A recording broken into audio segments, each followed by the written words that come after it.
So, rather than the full recap of this morning, what we're going to move to now in this next panel is thinking about policies and programs and practices, past and present, that are in place to move the needle on these issues inside and outside of sport.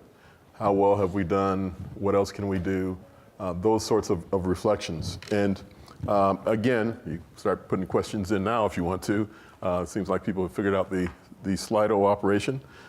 We knew it would work fine when I was able to do it at another conference, so we said anybody can do it. So, and appreciate the questions coming in. So let me begin to introduce the moderator and the panelists. As I said, you want more depth on folks, please do Google them. Starting off with our moderator, my longtime friend, Bob Wallace.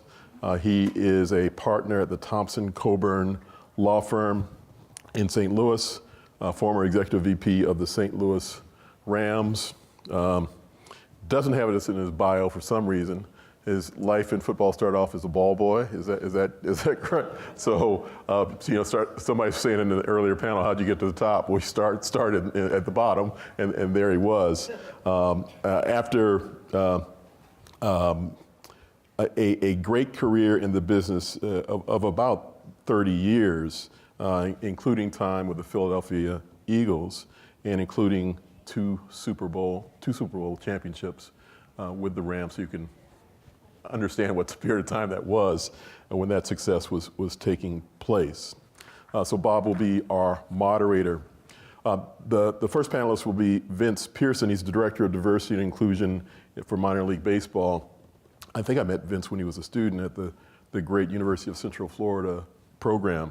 And then he came on with minor league baseball. This was a position that didn't exist, and he's done a tremendous job with a number of programs that if you haven't paid attention to, you can start paying attention to. You get an idea of the kinds of things that can be done with new leadership that's given the ability to take those steps.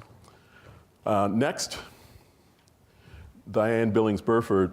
She is currently and very recently still, she probably feels like it's been a lifetime already, the CEO of the Ross Initiative and Sports for Equality, RISE. That enterprise, if you're not familiar with it, captures the power of sport and athletes to move the needle forward on race. So she has an interesting perspective to think about how do you do it not just in sport, but beyond sport. Sort of reflecting on some of the things that Bill Roden was talking about this morning. But it's kind of that dichotomy of inside and outside of sport, and how do you do it, and what's different with the two pieces. She is a professional in this space and thinking about these issues, having spent time both with Time Warner and with the city of New York and another of other enterprises. And she's also a fellow Columbia Law graduate that, as I have, bury your law degree kind of is something that happened at some point in life, and yes, I can still be a lawyer.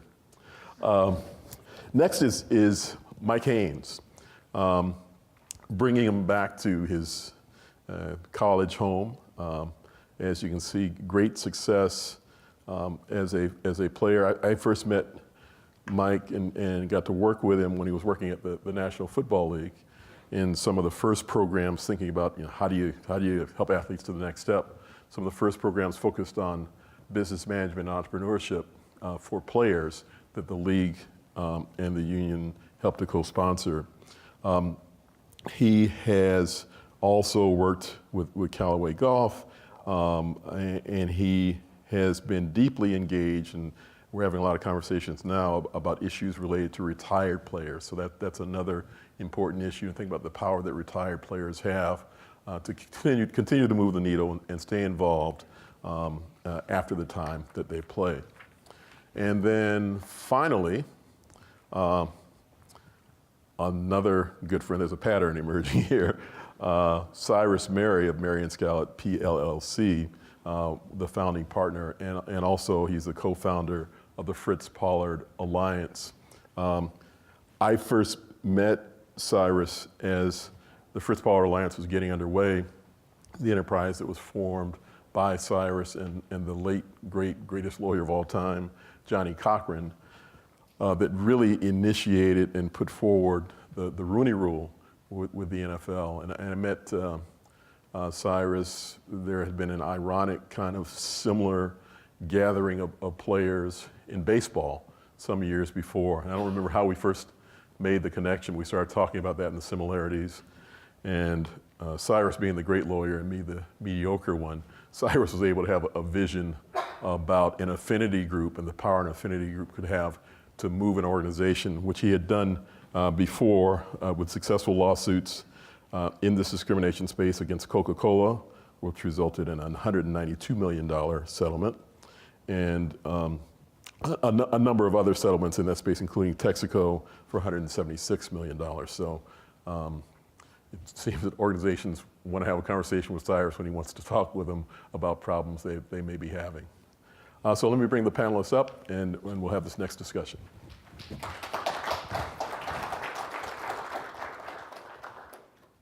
So you make it hard on me.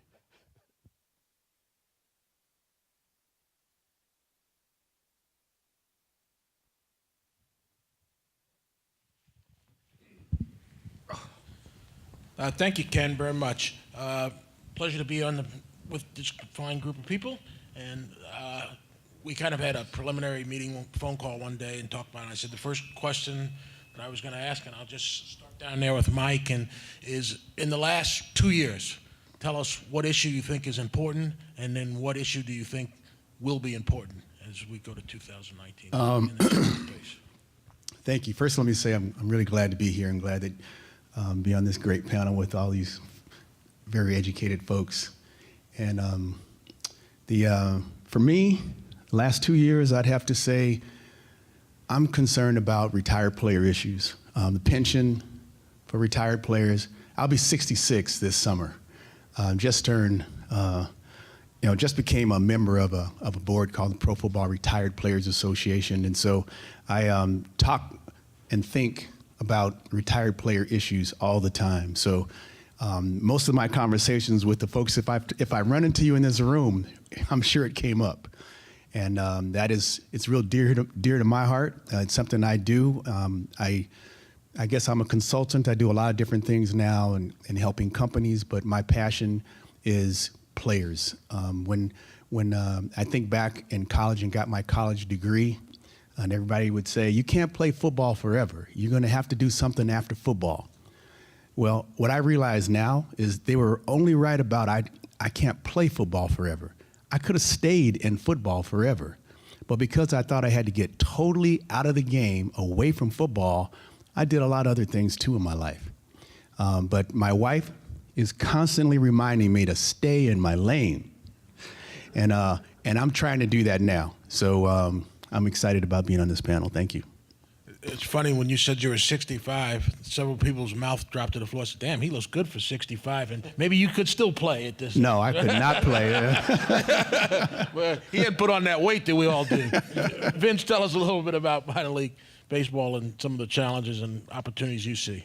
Okay, again, I'm also very excited to be on this panel and have a chance to be a part of this conversation. I think maybe skipping and not going specifically to minor league baseball, but in this space with diversity inclusion initiatives, I think one of the biggest challenges we're going to have is culture. And we're going to have a conversation here today about policies, and we can insert policies in that may even create an immediate shift and cause some change, but how do we make it a part of our culture? How do we make it a part of, some true competency behind it, have true understanding and empathy behind what we're doing that will actually create spaces where I'm not one of the people who say, as a D&I director, the goal is to not have a job. That is nowhere near my goal.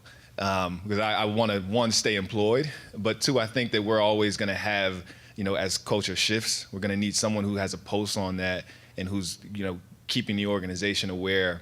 But I think one of the bigger challenges we're going to have is culture and how that fits into our spaces and how our teams, with 160 different communities, how do we then combine or connect with the culture in each one of those different unique communities? So I think just getting a real hold of that beyond representation, which is very important, But how do we address and connect with culture? Diahann, you're with the Ross Initiative, and Steve Ross is the owner of the Miami Dolphins. Seems to be the only NFL owner that's getting it these days. So talk a little bit about what you see. Well, thank you for that. But I do think Steve is getting it, and he's getting it on many levels. He's understanding some of the challenges, but more, he's not afraid to go after some of the difficult solutions. And it doesn't mean I think Steve is a great example to answer another question of someone who doesn't necessarily always use the right language to express the culture change and doesn't always have the smooth answer. But when we're talking about what actually drives progress, he is someone who is actually making decisions that drive progress. And so it'll be interesting to see how that pans out. But to answer the first question, I actually think, slightly related to Steve, I think one of the biggest challenges we're gonna face in the next 2 years, people in my space like to think that it is something new to talk about sports and social justice, but it's not new. And in fact, one of the things that our organization does is we have this great activation that we put up at big events, and it really brings this concept of sports and social justice over the last 100 years to the fan. So social justice is not new, but what I do think is going to be the challenge in the coming years, and I think we're feeling it already, is sports in some ways is a microcosm of what's going on in society. And it is going to be about wealth distribution. It is going to be about power distribution and influence distribution. Some of the tensions that I think we're seeing is not about whether athletes are becoming socially active, but it is about athletes becoming socially active and questioning the limits or the expansiveness of their personal power. And so I think and a lot of that is connected to wealth and power distribution. I think that's where we're gonna start seeing these issues really head to in the next couple of years. Cyrus? Well, first of all, it's great to be here, and I want to thank Professor Shropshire for being shoulder to shoulder with us at the Fritz Pollard Alliance from the beginning, and really, he's even given us our first motto that we drink from wells that others have dug for us, and that it kind of fits into some of the themes from this morning. One of my great privileges is I do civil rights work, race and gender around the country, see different industries, and I'm one of the leaders of the Fritz Pollard Alliance, and I could see that, what some of our challenges are of a country. Yes, there's a big set of bigots out there that are against change, but really most people in America are people of goodwill.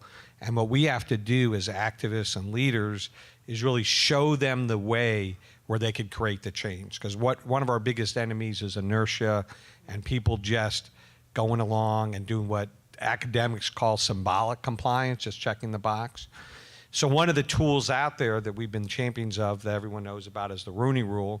And we've learned a lot over the last 15 years. We've learned that it's better to have, and this is consistent with the social science, multiple diverse candidates if you're going to shake up the status quo. And we've spent last year strengthening the Rooney Rule within the NFL, closing some loopholes. And then this year, our agenda is to focusing on strengthening the pipeline and try to get 2 or 3 entry-level, year-long fellowships on offense, defense, and scouting. And on our horizon is partnering with RISE on getting voter registration, part of the NFL community where right now 1 out of 3 NFL players are registered to vote. We want it to be at least 2 out of 3, and we're going to be working with them on that. And ultimately, we're really pushing hard on ownership. We want to get minority ownership. We have a plan that we're developing. So that will happen, we believe, not next year or the year after, but over a period of years. Because that's the kind of change, the cultural change we're going to need is going to have to be at the very top. Well, that's good. And you mentioned the Rooney Rule, which gets a lot of attention. And some would argue that, and I said to Ken when I started, I said, I'm not going to be like Chuck Todd. I'm not going to let people make statements and then not challenge them on the statement. So hopefully we'll challenge each other on the stage. If somebody says something you disagree with, jump on in and say, I disagree with that, and this is why. But the Rooney Rule this year, and I said Steve Ross seems to be the only NFL owner that got it because out of all the hirings, we only had 1 African-American coach hired. So is the Rooney Rule working? Is this policy working when our results seem to be getting worse? Well, it's definitely working, but there are challenges. So if you look at the NFL compared to other sports leagues around the country or around the world, when we started, there was one African-American head coach and one GM. And we reached a point 2 years ago where we had 8 African-American or minority head coaches and around 6 or so GM or close to GM positions. So we had giant leaps, 500% increase. You look at, as an example, Fortune 500. There are only 3 African-American CEOs out of 500 CEOs. So we have to look at it in context. Yes, there are challenges. So one challenge is there's a bias similar to what positional segregation was about we can't have black quarterbacks or offensive guards coming into the plays like John Wooten, our chair, or middle linebackers like Willie Lanier had to break that barrier. But one of the challenges is offensive play calling. Owners seem to want quarterback coaches or offensive coordinators who, by the way, are overwhelmingly white, and there are very few people of color in those positions. So one of the reasons we're pushing on this pipeline is so that we could start feeding those positions. So we want each team to adopt a program similar to what the Arizona Cardinals did here and Detroit Lions did this last year. So if you notice, Byron Leftwich came in on a fellowship, became quarterbacks coach, became offensive coordinator, and now he's offensive coordinator in Tampa Bay.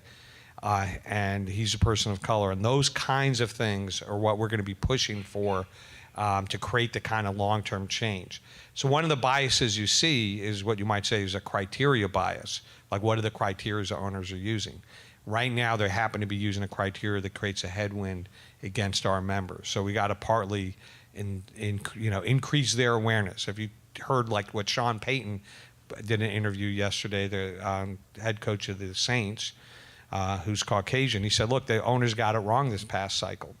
And because they are looking at quarterback whisperers, so to speak, as opposed to leaders of organizations. To be a head coach requires more than you happen to coach a particular position. Do you have the organizational skills, the leadership skills? They're like CEOs. And so that's a different set of criteria. So that's part of the education that we have to have it happen on their end. So you have to ask yourself, are we where we want to be? No. But where would we be without it? We'd be back in the doldrums. So we have a lot of confidence about where we're going. So as you look at sort of the programs and Fritz Pollard and baseball, baseball has some programs, and they were standing up here this morning talking about how their programs are making a difference. And so the question that I asked you is it making a difference? And then the second part of the question is, are we looking at the problem from the wrong way, where we're addressing the applicant pool and saying they need remediation, as opposed to looking at the people that are doing the hiring? And we need to work, the programs need, in my opinion, to be directed at the people that are hiring, and where are their implicit biases coming, and why is it that they're looking at finding the next Sean McVay instead of the next Mike Tomlin? Well, we try to address that, Bob. When we strengthened the Rooney Rule last year, one of the owners crossed the line. That was Mark Davis of the Raiders, when he personally did not interview a minority candidate. So we put in there, strengthening the Rooney Rule, that the owner has to be, or the decision maker has to be part of the process from start to finish. Second, we closed a loophole where some of the owners were literally like walking down the hall and say, oh, I found an African-American, tight ends coach, now I satisfied the Rooney Rule. That's not going to happen anymore. So one of the reasons we're bullish is because we did strengthen the Rooney Rule, and it's going to take time for that to reap that dividends. And then we're going to push hard on strengthening the pipeline, which is going to take some time to reap some dividends. Can I jump in? Yeah, go ahead, Mike. With the Rooney Rule, one of the things that if I'm an NFL owner and I'm going to, this is my team, I'm hiring the coach, I'm going to hire somebody I feel comfortable with. And that was, to me, that was the challenge of the Rooney Rule, that you're going to have to interview some people. But still, you're going to you could be hiring somebody that you don't necessarily know or trust You're just hiring them because there's this requirement that you got to interview some people, and eventually you're going to have to hire an African American guy. And so I felt, and I brought this up. At one point I worked at the NFL, and so I was working at the NFL when this all came up, the Rooney Rule, and I wasn't really in favor of it, but it was better than nothing. And that's the way I look at it. It's better than nothing, and you can start with something, you can keep tweaking it until you get it right. But I felt like it's got to be something that just happens. And so if the NFL was to say, we're not going to draft any college player that doesn't come from a program that has a commitment to diversity, without defining what diversity was, let the school decide that. I believe the young people would get it right. They'd walk around and say, hey, is our school diverse? Are our programs diverse? And I believe the young people would be able to make sure that their schools are diverse. And if we could do that, you can imagine sitting down a high school kid and Arizona State's recruiting him, and then the parents say, what's the school's commitment to diversity? And they said, well, our athletic director, he's African American. Our head football coach is African American. Many of our professors on campus are female. In other words, they can say, we have a commitment to diversity. And so maybe the parent says, okay. But if they said, our head football coach has a history of bringing African Americans to our school, that's not a commitment to diversity. But the young people have to decide that. And so I felt like whatever change had to happen just had to kind of be organic, if that's the right word, instead of feeling forced. And I don't know how to do that, but I feel like it's really important that the person feels like really happy that they're making this commitment rather than they felt forced to do this. And getting to know, for an owner to get to know and feel comfortable. I like to have a lot of fun with this kind of thing and say, oh, you have a lot of black friends? Yes. Have they ever been to your house? No. Have you ever been to their house? No. Has he ever invited you over to dinner? No. How about the other way around? No. All right. So where was your commitment to diversity? I can't tell that you had this commitment to diversity.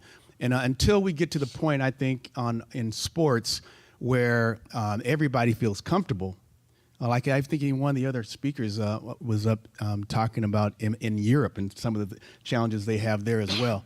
Until that really happens, I just think it's going to be a work in progress. And I thank God for the Fritz Pollard program because, like I said, it's better than nothing. And hopefully that will turn out, in some point where everyone feel comfortable about it. Diahann, this is your area of expertise. Talk about how you can address the problem from the top down, programs and sort of initiatives that you can work so that the people doing the hiring understand what they're doing. I actually think so. Thank you for that, because as both of you were speaking, I was going to say a lot of what RISE is about is not only addressing this from the top down, but from the bottom up. I actually agree with you quite a bit. And so most of our programming is focused on youth, right? And one of the things, though, I don't know that you were saying this, but I would challenge, what we are finding is just because younger is younger does not mean younger is more open to diversity.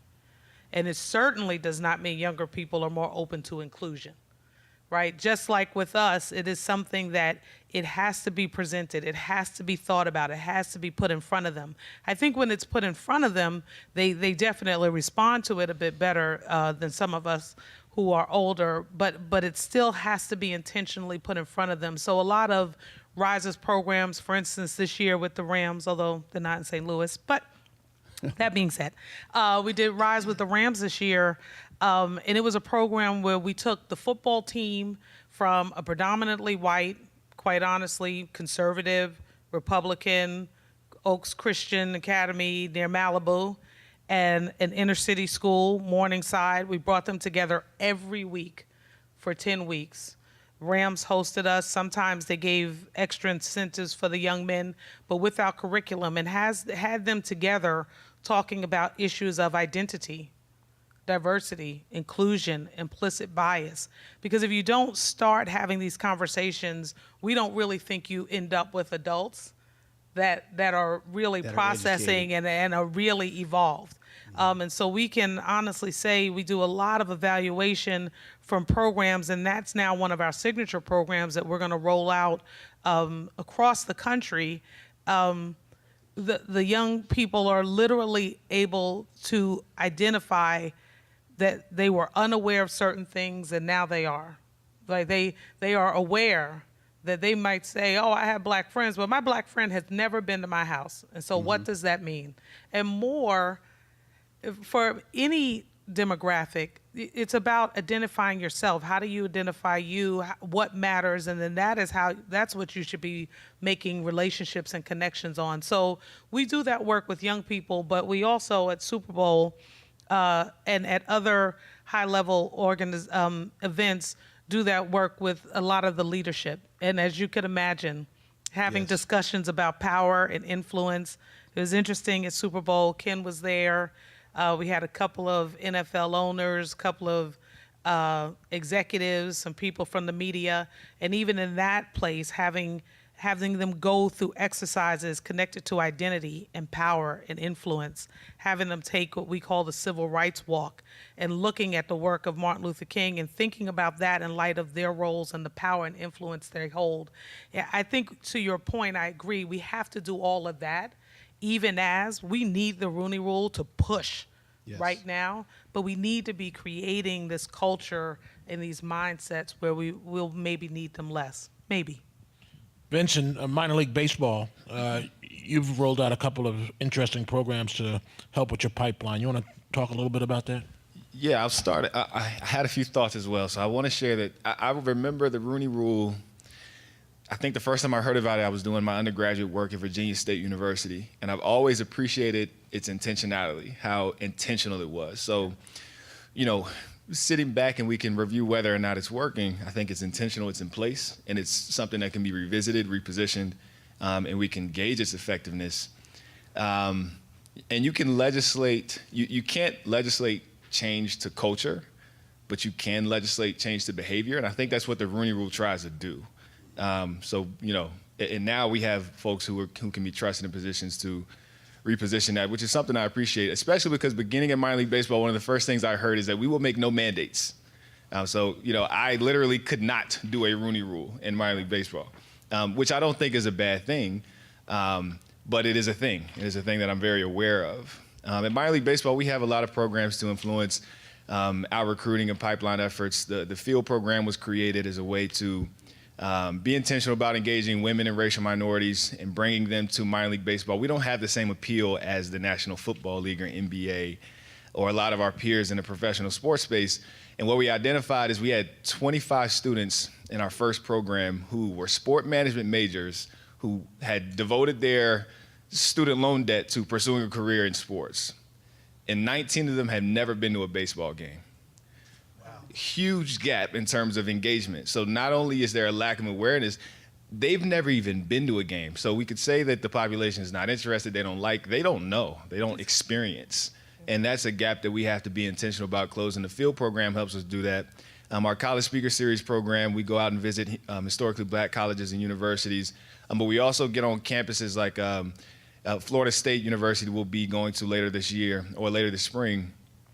And we're going to visit with their CARES program, which is for first generation college students, which for whatever reason turns out to be a large student body of color. So how can we get on even predominantly white institutions and engage that student body? Because again, we saw that awareness gap was huge. And what I think we've done best, again, without being able to create mandates, we have a fan engagement platform called Copa de la Diversión that focuses on engaging Hispanic fans in our 160 communities. Rather than creating just a blanket application for this program, we have an RFP where teams have to sign up. And so in order to submit your proposal, you must tell us your talent strategy. How are you going to be intentional about bringing staff members who are bilingual, staff members who are Hispanic? Who are you going to partner with locally? You're going to work with your local Hispanic Chamber of Commerce. Is there a student body that you're going to work with who can help to advise or help create your strategy for marketing? And I think one of the beautiful things about that is that it creates, kind of like you mentioned, it creates that organic feel to engagement. At minor league baseball, we don't have the opportunity to leverage this large, inelastic brand that this is the entertainment option in your community. We have to be creative and we have to connect. I think that works in our favor because as we identify different demographics, as we identify different cultures that aren't present in our ballpark, if we don't find a way to genuinely connect, there is no opportunity to bring that fan into the ballpark. So that makes us have to look at our general managers, look at ourselves, our ticket sales folks, and say, how are we going to genuinely connect? If no, then there's no opportunity for you to expand. There's no opportunity for you to operate at maximum efficiency in your community. So that's kind of the challenge that we lay out internally. Again, going back to what I mentioned earlier, we have zero mandates, but we try to create enough attraction around the programs that we do have and have those inherent responsibilities, inherent requirements that say, if you don't do this right, it's not going to work anyway. Let's not waste our time. As we look in the past 2 years in the Colin Kaepernick situation, what lessons have we learned about that experience, both from a player point of view and from a management point of view? Cyrus, you're the civil rights lawyer. I'll start with you. Okay. Well, first of all, I want to say Fritz Pilot Alliance, led by Harry Carson, the Hall of Famer like Mike, and John Wooten, we were one of the first to come out in favor of player right to free speech. We came out in September 2016 supporting Kaepernick and other players' right to speak out. Personally, I'm disappointed in how all these things have played out. I feel like there's a lot of lost opportunities on all sides. I feel that the union leadership let D. Smith let Kaepernick twist in the wind when more creativity and foresight would have come up with solutions. I feel like clubs acted irrationally when it comes to putting the best player on the team and on the field, although the Ravens made a huge effort and almost signed Kaepernick, and this is where another failing happened with people close to Kaepernick did some things that kind of sabotage that from happening, which few people focus on. So I feel like there's a lot of lost opportunities, and I would like to see him get this season. I'd like to see a team have the courage to bring him on, and it was from our point of view, it was a little challenging because we were able to talk to his advisors but never talk to him directly, and that made it hard for us as the FPA to effectuate the change we wanted to do to be supportive. Mike, from a player point of view, Colin Kaepernick took a stand, paid a price. How do you look at that from someone who's been in that? I totally supported him. I actually sent a text message to the commissioner and said, he's right, and we need to find a way to help. And I said, I think Jerry Jones has it right because I think they might have been playing the Cardinals, but the Arizona Cardinals, and the players were holding hands or something. They didn't do the normal thing. And my advice to the commissioner is that he should be able to protest, or the players should be able to protest. But I don't like the fact that they're disrespecting our flag. I don't like that if you call yourself American, you shouldn't disrespect the flag. You can still protest without disrespecting the flag. That's the way I felt about it. And that's what I sent a message to Commissioner Goodell saying, this is America. This is America. And I believe that, I grew up with the idea that we're all treated equal and all these things. And is that just pie in the sky? I don't know. The older I get, the more I wonder, what the real goal is here. But I feel like for me, it was super important for him to speak his mind and stand up for what he believed is right. And for all those that wanted to join, I thought it was right for them to do that. Diahann, that's just right up Rise's alley and sort of doing that. Although I will say that I'm close to your age, Mike, and when we were in high school, they didn't play the national anthem at games because we were all protesting the war. So we all said, so they didn't play it because we were sitting down during all that. And it seems that they have forgotten that. And I think what Kaepernick has said, and what I agree with what he has said, is that he wasn't disrespecting the flag. He was really saying, this is a way of drawing attention to a problem that we have. And the fact that I'm taking this high profile event and turning it into a statement is what I'm doing. It really had nothing to do with the flag. But Diane, talk a little bit about. I just think it has been amazing. I don't think that the outcomes have been amazing, but I think if we look back, most revolution, and I'm going to use that word, comes with a price. And so I think we see, unfortunately, in Colin Kaepernick, a price that many of us think is unfair for him to have paid. Even if you disagree with what he feels, most of us would think that you could have a disagreeable view and keep your job, right? So even if most people look at this and say something about this feels unfair, but that actually is pretty close to the price that most revolutionaries have paid, right? It was not fair for Muhammad Ali to go to jail, right? And he lost the title. So it is in line with what history has shown us. But what I think is amazing is that out of this controversy and out of this moment of activism has really come a movement. RISE actually was founded prior to Colin Kaepernick taking a knee. But the call for our programming and the call for this work and the focus on it has happened even more after he took a knee. And so I do think we have to look at the positives that have that have come out of this moment. I think that RISE is looking at partnerships with government agencies and organizations such as Fritz Pollard and all of the leagues. Again, it is something that the organization was focused on. It has been sent into hyperdrive since this moment of activism. And I would actually put forth, I do think we are in a moment of revolution. I think we will look back and see that he was one of the triggers for this time. If I could chime in from obviously an external perspective, being in baseball and not truly connected, maybe from a fan perspective, I was moved by this in a lot of ways because it showed the volatility of this conversation and the complexity. I mean, we have power structure at play here, we have race at play, we have the law enforcement angle, and all of that just creates this beautiful mess that we have found a way to actually not touch very much throughout this entire process. But for me in my seat as a diversity and inclusion professional, I was almost moved to the point of, Vincent, you're not doing your job.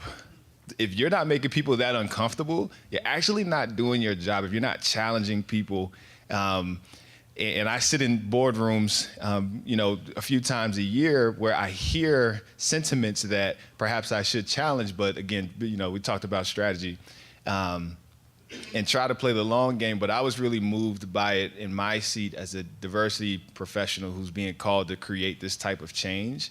One, knowing that there could be a sacrificial moment in my career where the change that I want to create, I never get to experience. It's a conversation that I actually never get to participate in. But then also what moved me here was, and Mr. Roden mentioned it this morning, is that the way that it did play out, and then it almost felt like a high noon public flogging. That's scary in this space. That's just scary in this society. But you could definitely kind of draw the parallels of how that, happens in a business setting versus the setting we would initially would be accustomed to with that language. But it has its similarities, and that's scary a little bit. And the clock here never started, so I'm on zeros, so I don't know how much time we have left. Okay, I don't want to let the college athletics get off the hook on this conversation. And if you look around Division I college football, Division I athletics, they're not. Arizona State actually is one of the few that has both an African American athletic director and an African American head coach. But the numbers are pitifully bad in college athletics. You would think at a place of higher learning, and that may be my naivete, you'd have more openness. What's the problem in college athletics, Cyrus? Well, it's interesting how you phrase that question, Bob, because when we started with the Rooney Rule, I had all these NFL reporters on the beat and other people in the community saying, Cyrus, you have no chance to convince 32 billionaires to change their way of doing business. Meanwhile, you look at colleges and you think, oh my God, you have these enlightened universities, you have these college presidents. They would be an easier forum to bring about change, but it's actually turned out to be the reverse.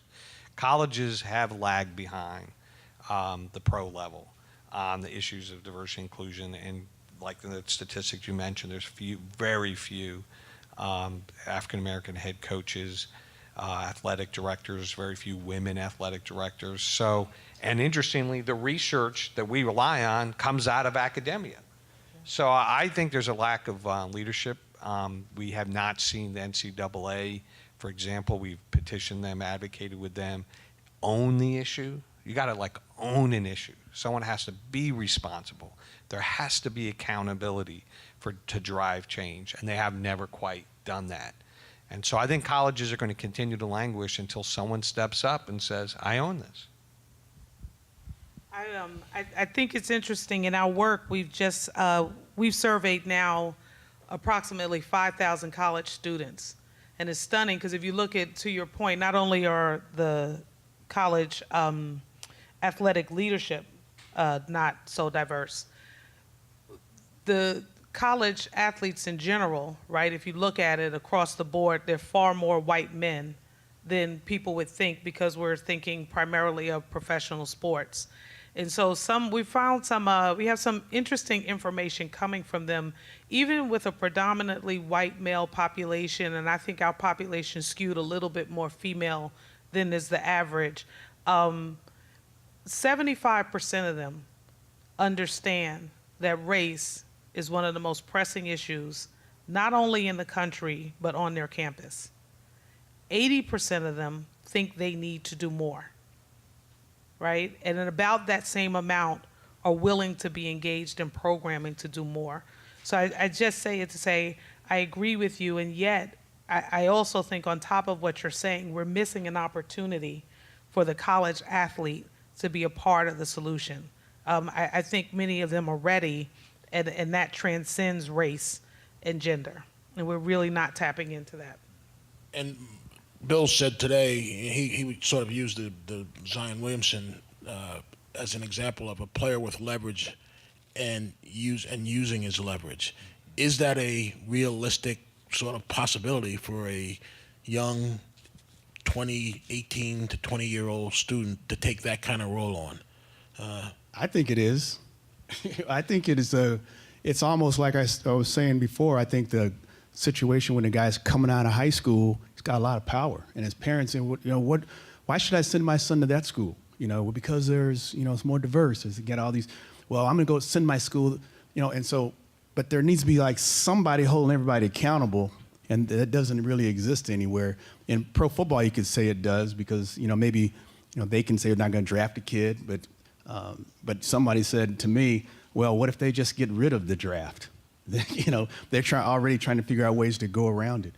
But I actually think that it starts there. I think it doesn't start at the pro level. It starts at a much younger level of trying to solve the college problem.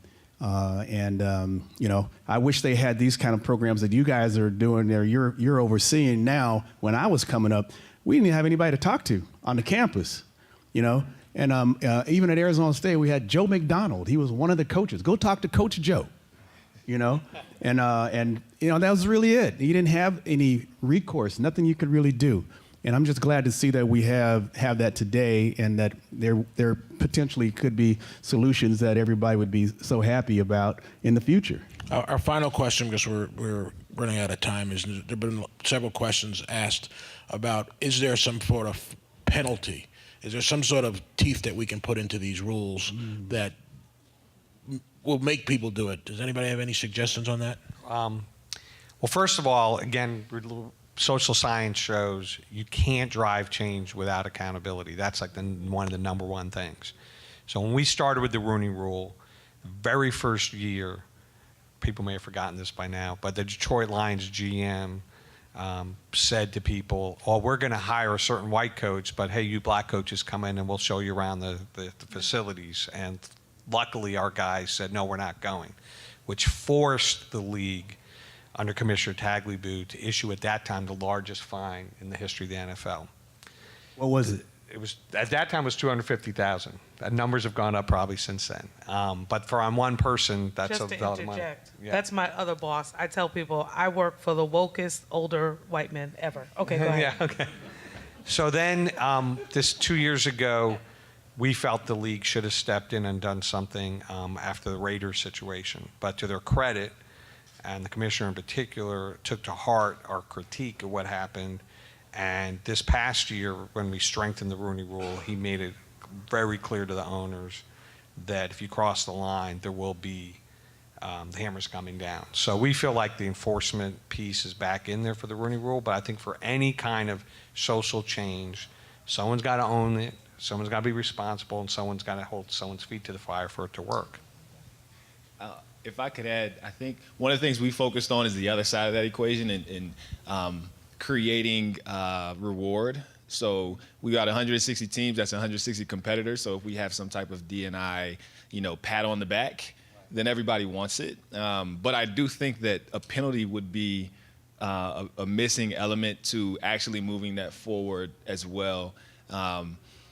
And for the college question, I don't mean to harp, but I think that we should all challenge ourselves to take off the rose-colored glasses that we look through at colleges and universities through.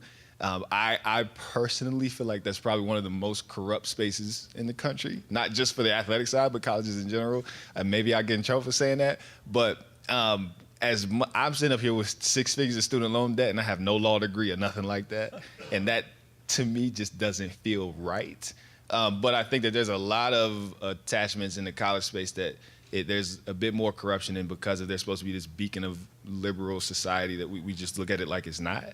And we should try to be a bit more objective with an analysis of the college spaces. Well, thank you, panel. We'll end with the young guy. Thank you there, Vance.